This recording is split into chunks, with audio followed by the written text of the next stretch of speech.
Welcome to my channel. So మనం daily ఎంసీక్యూలో భాగంగా అంటే డిఎస్సి టెస్ట్ సిరీస్లో భాగంగా 6th క్లాస్ నుంచి మన సంఖ్యలను తెలుసుకుందాం, అలాగే పూర్ణాంకాలు సంఖ్యలతో ఆడుకుందాం అనే టాపిక్ని తీసుకున్నాం. సో ఇందులో నుంచి మన క్వశ్చన్ చూసుకుంటే 7892 సంఖ్యలలో 9 యొక్క స్థాన విలువ ఏమిటి? సో 7892లో 9 యొక్క స్థాన విలువ అంటే 9 అనేది మనకు 10వ స్థానంలో ఉంది. సో మనకి ఇప్పుడు 9 × 10గా రాసుకుంటాం. సో అప్పుడు మనకి ఆన్సర్ వచ్చేసి 90 అవుతుంది. సో ఇది మన ఆన్సర్ అనమాట. సో నెక్స్ట్ వన్ చూసుకుంటే 45678 ఉంది. ఈ 70ని సమీప వందలకు రౌండ్ చేయండి అంట. 45678 ఉంది. దీన్ని మనకు వందలకు రౌండ్ చేయాలంట, నియర్ బైకి తీసుకెళ్ళాలి, నియరెస్ట్ 100కి తీసుకెళ్ళాలన్నమాట. సో అప్పుడు మనకి 45678 ఉంది. సో మనం ఇక్కడ 50 ఉన్నా కానీ మనం అప్పు తీసుకెళ్తాం. అలాగే 49 ఉంటే మనకి డౌన్కి తీసుకొస్తాం. అలాగే 51 ఉంటే మనం అప్పు తీసుకెళ్తాం. అంటే ఇక్కడ మనకి 45678 ఉంది. సో ఇది మనకు ఆల్రెడీ 50 క్రాస్ అయింది కాబట్టి మనం దీన్ని నియర్ బై 100కి తీసుకెళ్తే మనకి ఎంత అవుతుంది? 45,700 అవుతుంది. సో అంతే కదా.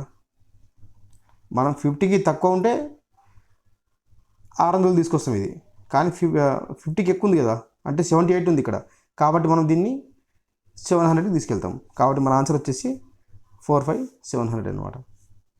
సో నెక్స్ట్ వచ్చేసి 1,23,305 ఒకటి అంట.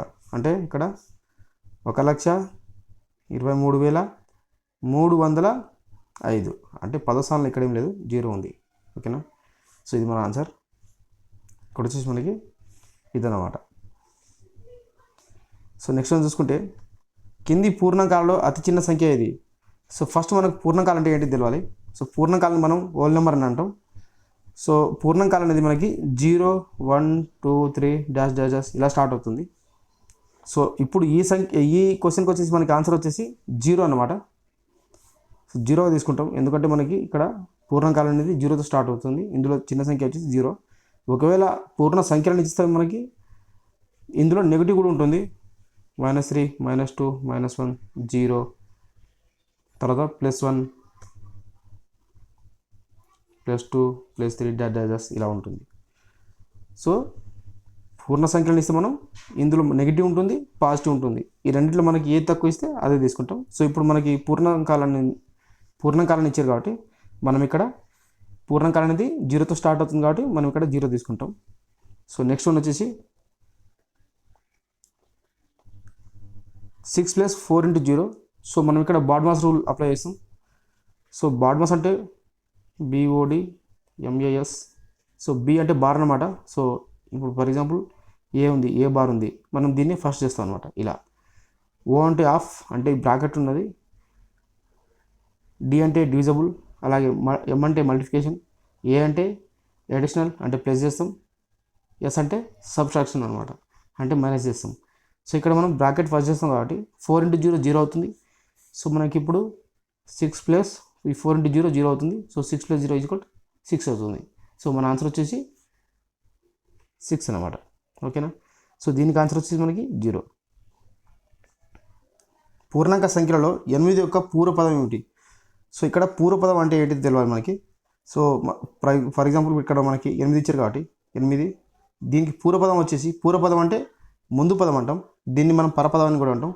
సో 8కి ముందున్నది 7. సో దీన్ని మనం పూర్వపదం లేక పరపదం అంటాం. సో 8కి యువతలో ఉన్న దానికి ఉత్తర పదం అంటాం. సో ఇక్కడ 9 ఉంటుంది. సో ఇది మనకి ఉత్తర పదం, ఇది మనకి పూర్వపదం అనమాట. సో మన ఆన్సర్ వచ్చేసి 7 ఇక్కడ ఇది. సో నెక్స్ట్ వన్, సంకలనం యొక్క స్థిత్యంతర వినిమయ ధర్మం అంటే ఏమిటి? ధర్మం. సో ఇక్కడ చూసుకుంటే స్థిత్యంతర వినిమయ ధర్మం అంటే A + B = B + A. అంటే మనం ఇలా చేసినా ఆన్సర్ అనేది సేమ్ వస్తుంది కాబట్టి దీన్ని మనం వినిమయ ధర్మం అంటాం. సో ఇది మన ఆన్సర్ ఇక్కడ. ఓకేనా.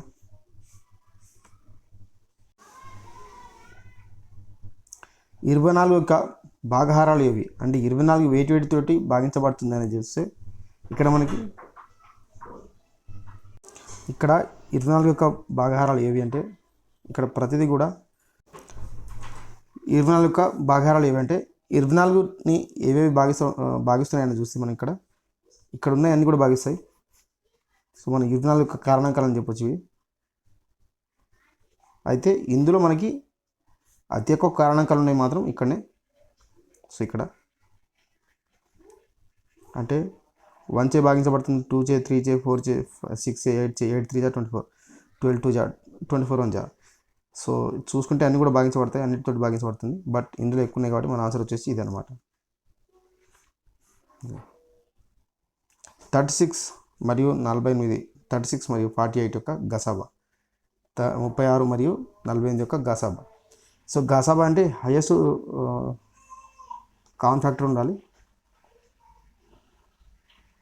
గరిష్ట సామాన్య భాజకం ఉండాలి. సో ఇక్కడ చూసుకుంటే 36 మరియు 48 6తోనూ భాగించబడతాయి. ఇవి రెండు కూడా 36 మరియు 48 అనేది మరియు 12 చేత కూడా భాగించబడతాయి. అంటే 12 12 36, 12 48 అంతే కదా. సో మనకి 36 అనేది 24లో పోదు, అలాగే 18 అనేది 36 అనేది 18లో పోతుంది కానీ 48 పోదు. సో మన ఆన్సర్ వచ్చేసి ఇక్కడ 12 తీసుకుంటాం, ఎందుకంటే గరిష్టంగా ఉండాలి కాబట్టి. ఓకేనా, ఇక్కడ 12 ఆన్సర్ వచ్చేసి మనకి. నెక్స్ట్ వచ్చేసి 15 యొక్క గుణిజాలు ఇవి. సో 15 తోటి గుణించబడేవి. సో ఇక్కడ చూసుకుంటే 15 2 30, 13 45, 15 40. ఇక్కడ చూసుకుంటే ఈ 25 అనేది 15లో పోదు, అలాగే ఇక్కడ చూసుకుంటే ఈ 25 కానీ 35 కానీ 15లో పోదు అనమాట. సో ఇక్కడ మన ఆన్సర్ వచ్చేసి ఫస్ట్ వన్ ఇది. సో నెక్స్ట్ వన్ చూసుకుంటే 72 మరియు 108 యొక్క కసాగు. సో కసాగు అంటే ఇప్పుడు గసాబా చూసినాం మనం. గసాబా అంటే ఇప్పుడు ఫర్ ఎగ్జాంపుల్ 72 ఉంది కదా, 72 మరియు 108 ఏది భాగిస్తుంది అనేది గసాబా ఇక్కడ. అంటే అందులో కూడా హైయెస్ట్ కామన్ ఫ్యాక్టర్ ఏదైతుందో అది అనమాట. సో ఇక్కడ కసాగు అనేది ఇవి రెండు కూడా వేటిని భాగిస్తాయి అనేది ఇక్కడ ఆన్సర్ అన్నమాట. ఓకేనా, ఇక్కడ చూసుకుంటే మనం 72 అంటే ఇక్కడ లాస్ట్ 2 ఉంది, 72 అంటే ఇక్కడ మనకు 4 రావాలి కాబట్టి 2 × 2 అవుతుంది, లేకుంటే 12లో అవుతుంది, అంతే కదా. సో 2 × 2 అంటే 144 అవుతుంది. సో ఇంకో 12 తీసుకుంటే మనం 72, ఇంకో 12 తీసుకుంటే చాలా ఎక్కువ అవుతుంది. సో ఇది పోదు అనమాట. సో నెక్స్ట్ వన్ 108 తీసుకుంటే 108 ఉంది. సో దీంతో ఇది భాగించబడదు, సో అది కాదు. ఇంకోటి చూసుకుంటే 54లో మనకి 72 అనేది రాదు, సో ఇది పోదు. అంటే ఇక్కడ 54లో 72 పోదు, 108 పోతుంది, కాబట్టి ఇది కాదు. రెండు కూడా పోవాలి ఇక్కడ. సో 216 అనేది చూస్తే ఇక్కడ 72 3 జా, ఓకే 72 3 జా, 72 × 3 2 3 6 7 3 21 216. అలాగే 108 తీసుకుంటే 216/108 2లో అవుతుంది, కాబట్టి మన ఆన్సర్ వచ్చేసి ఇది అనమాట ఇక్కడ.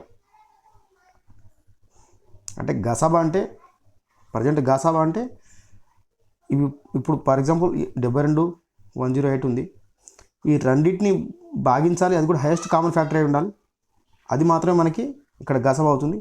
సో గసాబా వచ్చేసి ఇవి రెండు భాగించాలి, ఓకేనా. కాబట్టి ఇవి రెండు కూడా 216ను భాగిస్తుంది, కాబట్టి మన ఆన్సర్ వచ్చేసి ఇది అనమాట. అలాగే 4 5 6లను ఉపయోగించి ఏర్పడిన అతిపెద్ద సంఖ్య ఏది? సో ఇక్కడ చూసుకుంటే 6 అనేది మనకు మొదటి పెద్ద సంఖ్య, ఆ తర్వాత పెద్ద సంఖ్య వచ్చేసి 5 అనమాట, ఆ నెక్స్ట్ వచ్చేసి 4. సో మన ఆన్సర్ వచ్చేసి 6/4. సో ఇది మన ఆన్సర్. సో నెక్స్ట్ చూసుకుంటే సంఖ్యారేఖపై 5 మరియు 3ల మధ్య దూరం ఏమిటి? సో మనం సంఖ్యారేఖ మీద కాదు, ఇంకెక్కడ తీసుకున్నా సరే 5 - 2 అవుతుంది, 5 - 3 అవుతుంది, = 2. సో మన ఆన్సర్ వచ్చేసి 2 అన్నమాట. నెక్స్ట్ వన్ 27 మరియు 46 మధ్య ఎన్ని పూర్ణాంకాలు ఉంటాయంటే, ఇక్కడ మనకి మధ్యలో ఉండాలి కాబట్టి మనం 28 నుంచి లెక్క పెడతాం, 28 నుంచి మనం 48 వరకు లెక్క పెడతాం. సో అలా లెక్క పెట్టినప్పుడు మనకి ఆన్సర్ అనేది 8 వస్తుంది ఇక్కడ, ఓకేనా. అంటే ఇక్కడ 46 27 చూసుకుంటే ఇక్కడ 16 నుంచి 7 తీసేసి 9, 3 × 2 పోతే 1 19 అవుతుంది. సో 19 - 1 తీసుకుంటే మనకి ఆన్సర్ అనేది 18 అవుతుంది. సో ఇదన్నమాట. లాస్ట్ క్వశ్చన్ చూసుకుంటే పూర్ణాంకాలు ఈ క్రింది ధర్మాలను కలిగి ఉంటాయి. సో ఇక్కడ చూసుకుంటే మనం గుణకారంలో సమృద్ధ ధర్మం అని ఉంది, అలాగే సంకలనంలో స్థిత్యంతర ధర్మం ఉంది, ఇక్కడ భాగాహార ధర్మం ఉంది. సో ఒక్కొక్కటి చూద్దాం. గుణకారంలో సమృద్ధ ధర్మం అంటే బేసిక్గా సమృద్ధ ధర్మం యొక్క లక్షణం ఎలా ఉంటుందంటే A into B is equal to AB అవుతుంది. అంటే మనకి 5 × 3 ఈజ్ ఈక్వల్ టు 15 అవుతుంది. అంటే ఇక్కడ 5 అనేది కూడా పూర్ణాంకమే, అలాగే 3 అనేది కూడా పూర్ణాంకం, అలాగే వచ్చే ఆన్సర్ కూడా మనకి పూర్ణాంకంలో ఉండాలి. అప్పుడే మనం ఇది సాటిస్ఫై అవుతుంది. దీన్ని మనం సమృద్ధ ధర్మం అంటాం. అలాగే గుణకారం ఉంది కాబట్టి మనం ఇక్కడ ఇంటి తీసుకున్నాము. ఓకేనా. సో నెక్స్ట్ వన్ చూసుకుంటే సంకలనంలో స్థిత్యంతర ధర్మం. సో దీన్ని చూస్తే స్థిత్యంతర ధర్మం అంటే A plus B is equal to B plus A, ఈ రెండు ఈక్వల్. సో సంకలనం ఉంది కాబట్టి ఇక్కడ మనం ప్లస్ తీసుకున్నాం. సో ఇక్కడ మనం 5 + 3 తీసుకుంటే ఇక్కడ 3 + 5 తీసుకుంటాం. సో ఇదన్నమాట. దీన్ని మనం స్థిత్యంతర ధర్మం అంటాం. ఓకేనా. అంటే ప్యాటర్న్ అనేది ఇలా ఉంటుంది. A plus B is equal to B plus A. అలాగే భాగాహార ధర్మం చూసుకుంటే ఇప్పుడు మనకు 3/2 తీసుకున్నాం ఫర్ ఎగ్జాంపుల్. అయితే మనకి ఎంత వచ్చింది? 1.5 వచ్చింది. 1.5ని ఎలా రాసుకుంటాం? బై 10 రాసుకుంటాం. అంటే 15/10 రాసుకుంటాం. భిన్నం అనేది మనకి ఈ పూర్ణాంకాల్లో ఉండదన్నమాట. అంటే ఇది 0 జస్ట్ 1 2 3 4 5 అలా వెళ్ళిపోతుంది. కానీ భిన్నం అనేది ఉండదు ఇక్కడ. కాబట్టి భాగాహారం అనేది పాటించదు. సో మనకి ఇది పాటిస్తుంది, ఇది పాటిస్తుంది. కాబట్టి 1, 2 ధర్మాలను పాటిస్తుంది అనమాట. అంటే సమృద్ధ ధర్మం, గుణకారంలో సమృద్ధ ధర్మం, అలాగే సంఖ్యలలో స్థిత్యంతర ధర్మం రెండింటిని కూడా పాటిస్తుంది. సో ఇది అనమాట. సో ఇది వీడియో నచ్చితే ఖచ్చితంగా లైక్ చేసి సబ్స్క్రైబ్ చేసుకోండి.